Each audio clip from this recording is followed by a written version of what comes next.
Hey everyone, today I'm going to show you how to change your name in the Zoom mobile app. Without any further ado, let's get started. First, open your Zoom app on your mobile device and log in with your credentials. Once you're logged in and on the main screen, direct your attention to the upper left corner where you'll see your profile picture. Go ahead and tap on it to access your account settings. This is where you can manage all your personal information and preferences within Zoom. After tapping your profile picture, you'll see several options appear on your screen. Look for the option that says My Profile and tap on it. This section contains all your personal details that are visible to other meeting participants, so it's important to keep this information up to date and accurate. Now, once you're in the My Profile section, you'll need to locate the Display Name option, tap on it to proceed.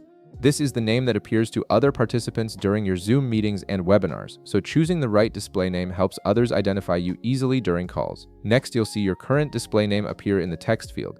Tap on the display name field to activate it, then delete your existing display name completely. Once you've cleared it out, go ahead and enter your new display name. Make sure to type it exactly how you want it to appear to others in your meetings.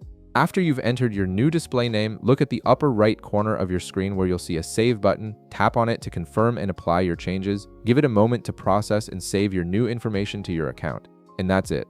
You've successfully changed your display name in the Zoom mobile app, and your new name will now appear in all your future meetings. If this video helped you out, be sure to leave a like, subscribe, and I'll see you in the next one.